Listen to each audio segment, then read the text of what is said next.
إن الحمد لله نحمده ونستعينه ونستغفره ونعوذ بالله من شرور أنفسنا ومن سيئات أعمالنا من يهده الله فلا مضل له ومن يضلل فلا هادي له وأشهد أن لا إله إلا الله وحده لا شريك له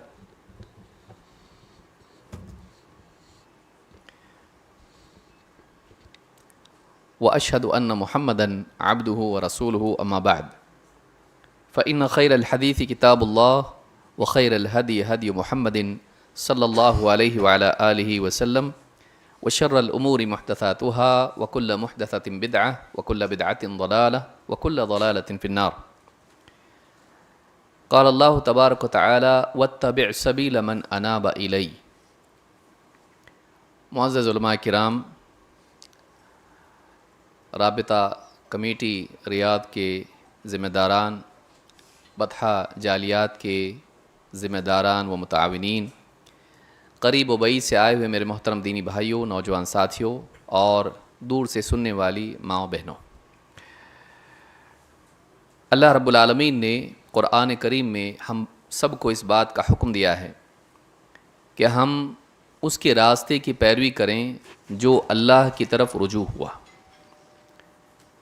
اور اس کے علاوہ کئی اور دلیلیں ہیں جن سے پچھلے دروس میں بات واضح ہوئی کہ ایک مسلمان کو سلف کے راستے پر چلنا چاہیے، اس لیے کہ قرآن و سنت کی صحیح تطبیق کے لیے، قرآن و سنت کے صحیح فہم کے لیے، چاہے عقائد کا معاملہ ہو یا اعمال کا، ایک انسان کے لیے ضروری ہے کہ وہ یہ دیکھے کہ سلف نے اس کو کیا سمجھا، اس کو کیسے سمجھا۔ اگر یہ نہ ہو تو انسان قرآن پانے کے باوجود بھی قرآن سے محروم ہو سکتا ہے، اور اس کی پہلی اور بہت ہی واضح مثال خوارج ہیں۔ اسلامی تاریخ میں پیدا ہونے والا پہلا فرقہ اور بدترین فرقہ، انہوں نے قرآن کو پایا لیکن پانے کے بعد بھی قرآن سے محروم رہے۔ انہوں نے قرآن ہی کی آیت کو لے کر حضرت علی رضی اللہ تعالیٰ عنہ جیسی عظیم الشان شخصیت، صحابی رسول، جن کے بارے میں اللہ کے نبی صلی اللہ علیہ وسلم نے کہا تھا کہ اگر میرے موسیٰ علیہ السلام کی طرح، جیسے آپ نے بتایا کہ میری نسبت اور تمہاری نسبت ایسی ہے جیسے موسیٰ علیہ السلام اور ہارون علیہ السلام کی نسبت ہے، ہاں مگر یہ کہ میرے بعد کوئی نبی نہیں، جنہیں اللہ کے نبی صلی اللہ علیہ وسلم نے ایک سفر میں اپنا جانشین بنایا اور بہت ساری باتیں ان کے بارے میں بیان کی، بہت سارے فضائل ان کے اپنے ہیں، اپنی بیٹی ان کے نکاح میں دی اور آخر وقت تک ان سے راضی رہے۔ ایسی عظیم الشان شخصیت کے بارے میں کفر کا فتویٰ دیا خوارج نے۔ دلیل کیا تھی؟ دلیل قرآن کی آیت تھی، وَمَن لَّمْ يَحْكُم بِمَا أَنزَلَ اللَّهُ فَأُولَٰئِكَ هُمُ الْكَافِرُونَ، جو اللہ کے نازل کیے ہوئے کے مطابق فیصلہ نہ کریں ایسے لوگ کافر ہیں۔ ان الحکم الا للہ، حکم تو اللہ ہی کا چلے گا۔ دلیل ان کے پاس تھی۔ کیا دلیل دینے سے آدمی صحیح ہو جاتا ہے؟ اگر ایسا اصول ہو کہ دلیل دینے سے آدمی صحیح ہو جاتا ہے تو خوارج کو صحیح ماننا پڑے گا۔ اگر یہ اصول آدمی بنا لے جو دلیل دے وہ صحیح، تو خوارج نے بھی حضرت علی رضی اللہ تعالیٰ عنہ کی تکفیر پر، ان کو کافر قرار دینے پر دلیل دی تھی، اور وہ اپنی بات پر اتنے یقین کرنے والے تھے کہ انہوں نے ان کے خلاف جنگ بھی کی، کئیوں مسلمانوں کو قتل کیا۔ تو کیا ایک انسان کے قرآن کی دلیل دینے سے، اس کے پاس قرآن کی آیت کے دلیل ہونے سے وہ صحیح ہو جاتا ہے؟ نہیں۔ انہوں نے اس آیت کو لیا لیکن آیت کا صحیح فہم ان کے پاس نہیں تھا۔ اسی لیے عبداللہ ابن عباس رضی اللہ تعالیٰ عنہما جب ان کے خیمے میں گئے، ان کے پاس گئے تو ان سے کہا کہ کیا تمہارے پاس کوئی ایسی شخصیت ہے جو نبی صلی اللہ علیہ وسلم کے صحابہ میں سے ہو؟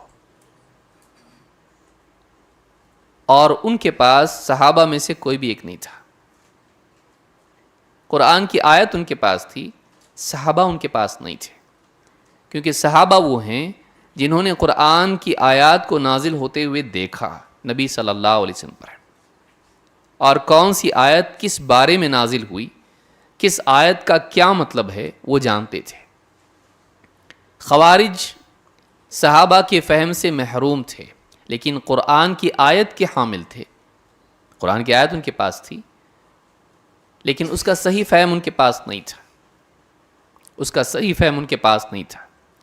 نتیجہ یہ ہوا کہ وہ اپنے آپ کو حق پر سمجھنے لگے اور صحابہ سے جنگ کی، حضرت علی کو کافر قرار دیا اور کئیوں صحابہ کو قتل کیا۔ اس جنگ میں کئی لوگ قتل ہوئے، صحابہ کو، تابعین کو، کئیوں کو انہوں نے قتل کیا۔ تو یہ ہو سکتا ہے کہ انسان قرآن کی آیت یا نبی صلی اللہ علیہ وسلم کی حدیث لے اور وہ گمراہ ہو، اتنا گمراہ ہو کہ اللہ کے نبی صلی اللہ علیہ وسلم کے قول کے مطابق وہ جہنم کے کتوں میں سے قرار پائے۔ اتنی گمراہی ہو سکتی انسان کے پاس، اور جبکہ اس کے پاس قرآن کی آیت بھی ہے، اس کے پاس دلیل ہے۔ دلیل کا ہونا کافی نہیں ہے، دلیل کا صحیح طور پر سمجھنا اور اس کے مطابق حالات اور مسائل میں اس کی تطبیق کرنا یہ ضروری ہے۔ صحابہ اس آیت کو سمجھتے تھے، لہٰذا وہ حضرت علی رضی اللہ تعالیٰ کے ساتھ تھے، خوارج کے ساتھ نہیں ہوئے، کیونکہ انہوں نے اس آیت کو صحیح طور پر سمجھا تھا۔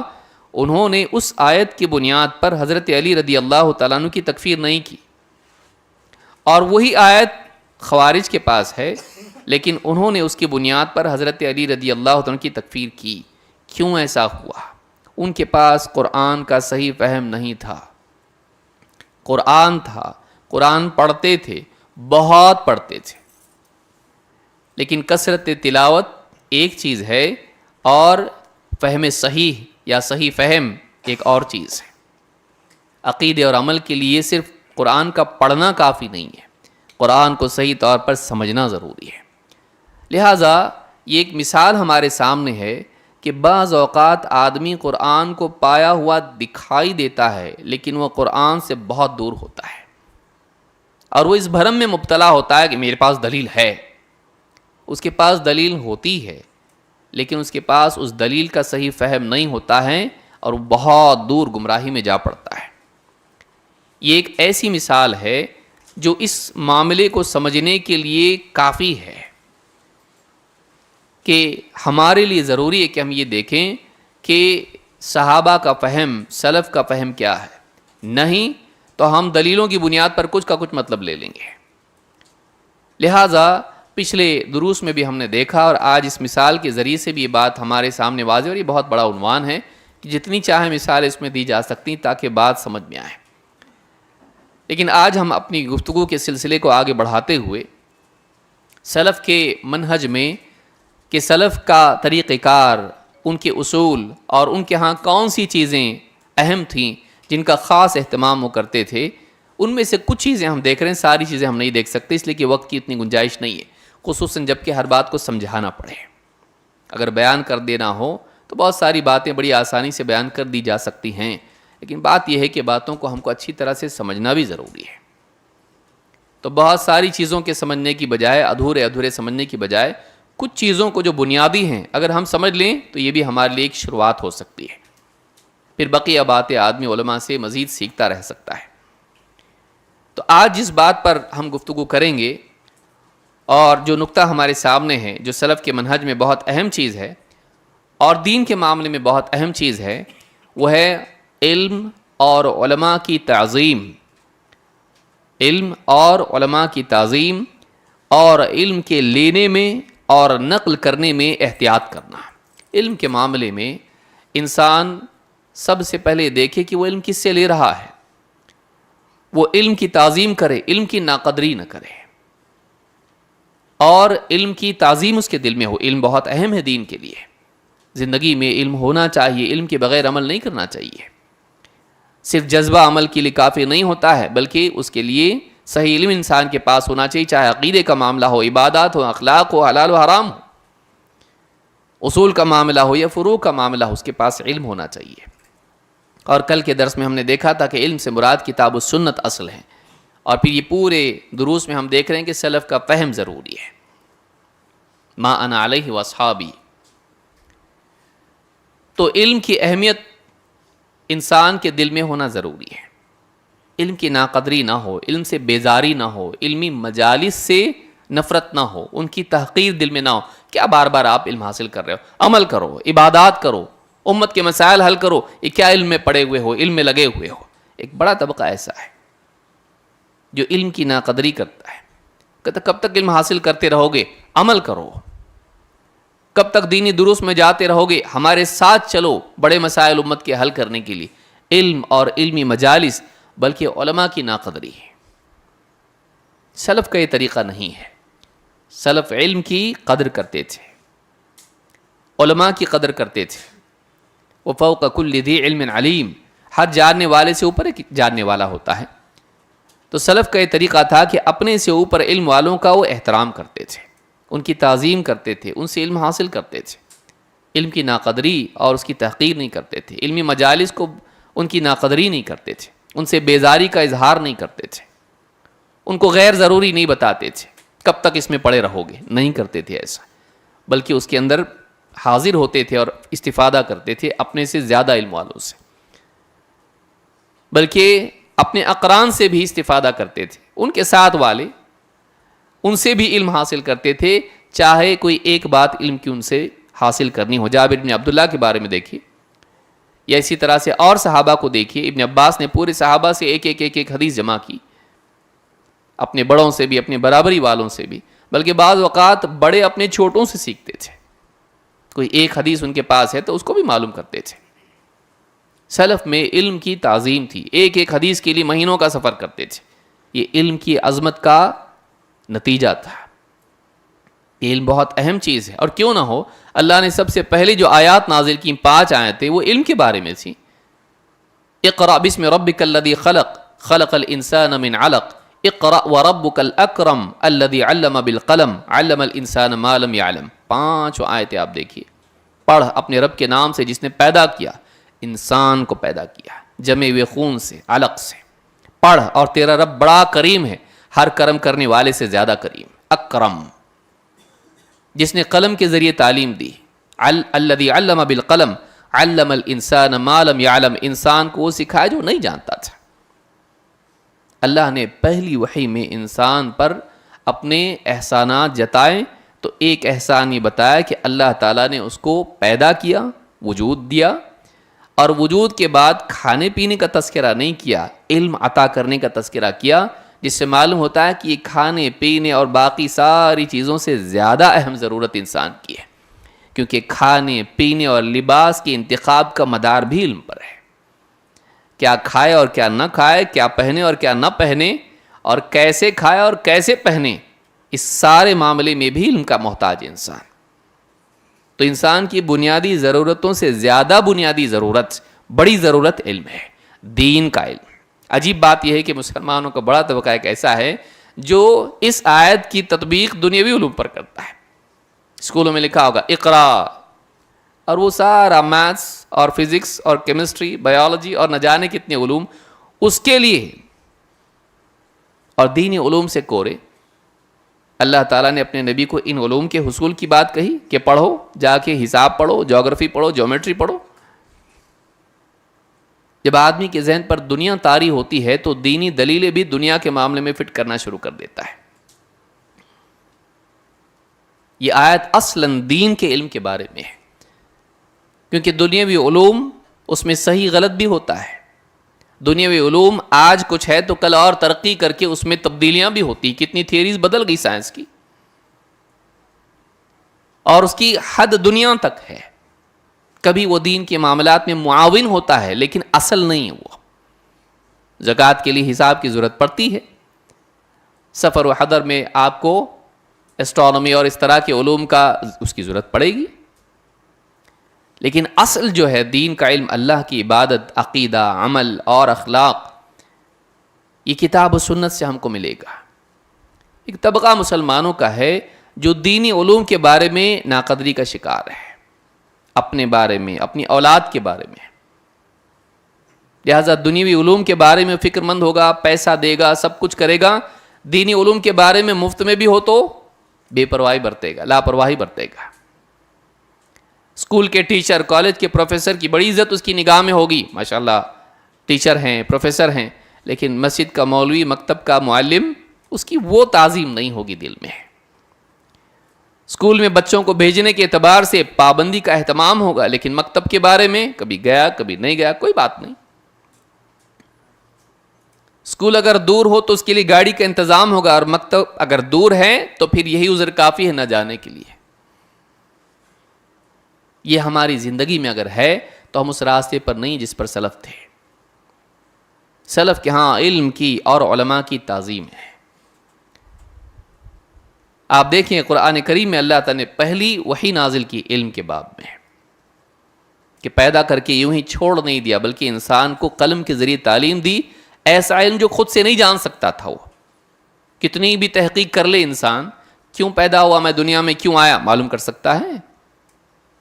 آپ پڑھے لکھوں سے پوچھئے کیوں آئے ہم دنیا میں، اس کا جواب نہیں ہے۔ اتنا بڑا سوال ہے کہ بھئی آیا کیوں میں یہاں پہ، نیوٹن جواب دے سکتا ہے اس کا، ڈاروین جواب دے سکتا ہے اس کا؟ نہیں۔ یہ جواب دینے کے لیے نبی آتے ہیں، یہ جواب دینے کے لیے اللہ کتابیں نازل کرتا ہے۔ وَمَا خَلَقْتُ الْجِنَّ وَالْإِنسَ إِلَّا لِيَعْبُدُونَ۔ کیوں آزمائش آتی ہے دنیا میں، نہیں معلوم۔ اچھا برا کیوں ہوتا رہتا ہے انسان کے ساتھ میں، کیا ہے یہ؟ الذی خلق الموت والحیات لیبلوکم ایکم احسن عملا، جس نے موت و حیات کا نظام بنایا تاکہ آزمائے تم میں بہتر عمل کرنے والا کون ہے۔ تم کو آزمایا جا رہا ہے، یہ امتحان ہے، ملنا بھی نہ ملنا بھی، خوشی بھی غم بھی۔ وَنَبْلُوكُمْ بِالشَّرِّ وَالْخَيْرِ فِتْنَةً وَإِلَيْنَا تُرْجَعُونَ۔ ہم تم کو آزماتے ہیں شر اور خیر کے ذریعے سے، پلٹ کے تم کو ہمارے پاس آنا ہے۔ دینی علوم میں انسان کے بنیادی سوالوں کا جواب ہے۔ دنیاوی علوم عموماً وسائل سے جڑے ہوئے ہوتے ہیں، وہ بھی دنیاوی وسائل سے، سہولتوں سے۔ دنیاوی علوم کا مدار اور اس کا انجام کیا ہے؟ سہولتیں۔ لیکن دینی علوم مقصد بتاتے ہیں، منزل بتاتے ہیں۔ دنیاوی علوم سے آپ گاڑی بنا سکتے ہیں، لیکن کہاں جاؤں گاڑی میں بیٹھ کے، کہاں پہنچنا ہے ہم کو، دنیاوی علوم نہیں بتاتے۔ گاڑی لو، اب جب جہاں جانا جاؤ، اچھی گاڑی ہے، لیکن جانا کہاں ہے بھائی، راستہ، منزل، دنیاوی علوم نہیں بتاتے، دینی علوم بتاتے ہیں۔ کون سا راستہ صحیح ہے، منزل تمہاری کیا ہے، کیوں آئے تم یہاں پہ، گاڑی میں بیٹھنا کیوں ہے تم کو۔ دینی علوم کی تعظیم، اور پھر دینی علوم سے متصف علماء، ان کی تعظیم، ان کا احترام۔ اللہ تعالیٰ قرآن کریم میں فرماتا ہے شہد اللہ انہ لا الہ الا ہوا والملائکۃ واولو العلم۔ اللہ تعالیٰ خود گواہ ہے اس بات کا کہ اللہ کے سوا کوئی عبادت کے لائق نہیں، اور فرشتے بھی گواہ ہیں، اور علم والے بھی گواہ ہیں۔ اللہ، فرشتے اور علم والے کس چیز کے گواہ ہیں؟ اللہ کی توحید کے۔ توحید کا گواہ اللہ تعالیٰ نے کہا اللہ خود ہے۔ پھر فرشتوں کا ذکر کیا جو مقرب بندے اللہ کے ہیں، لا یعصون اللہ ما امرہم ویفعلون ما یؤمرون۔ ایسے مقرب اور ایسے اچھے بندے کہ اللہ کے کسی حکم کی نافرمانی نہیں کرتے ہیں اور اپنی طرف سے کچھ نہیں کرتے ہیں، جو حکم ہے وہی کرتے ہیں۔ اتنے پابند کہ حکم کی نافرمانی نہیں اور اپنی طرف سے کچھ نہیں، جو ہے وہی کرنا ہے، جو حکم ہے وہی کرنا ہے، پابند۔ ان کا ذکر کیا اللہ نے، نورانی مخلوق۔ اور تیسرے نمبر پر کس کو ذکر کیا؟ مالداروں کو، سائنسدانوں کو، علم والوں کو، وہ اولو العلم۔ توحید کا بیان کیا، توحید کا گواہ بنایا علم والوں کو۔ اس سے معلوم ہوتا ہے کہ دین میں بنیادی چیز توحید ہے، جیسا کہ ہم پچھلے دروس میں دیکھ چکے ہیں۔ اس پر اللہ نے گواہ بنایا علماء کو، اپنے اور فرشتوں کے بعد۔ اس میں ان کی شان ہے، یہ علماء کی شان ہے۔ یہ دنیاوی علوم والے نہیں ہیں، یہ دینی علوم والے ہیں، کیونکہ توحید بتانے کے لیے اللہ سائنسدانوں کو نہیں چنتا ہے، انبیاء کو چنتا ہے۔ اور انبیاء والے علم کے حاملین علماء ہوتے ہیں، سائنسدان نہیں، ٹیکنالوجی جاننے والے نہیں۔ اس کی اپنی زندگی میں ایک اہمیت ہے، اس کا انکار نہیں کیا جا سکتا ہے۔ بھائی جس نے گاڑی بنائی ہے اسی کی گاڑی میں بیٹھ کے مولوی صاحب سفر کرتے ہیں، اس کی اپنی ایک اہمیت ہے، اس کے بنائے ہوئے پنکھے، اے سی اور ٹیکنالوجی ساری استعمال کرتے ہیں، لیکن یہ وسائل میں سے ہیں، یہ سہولیات ہیں، یہ اصل مقصد نہیں ہے. اصل مقصد دینی علوم میں معلوم ہوتا ہے، یہ علماء بتاتے ہیں، اور علماء انبیاء کے وارث ہیں، انبیاء بتاتے ہیں. رسلا مبشرین ومنذرین لئلا یکون للناس علی اللہ حجۃ بعد الرسل.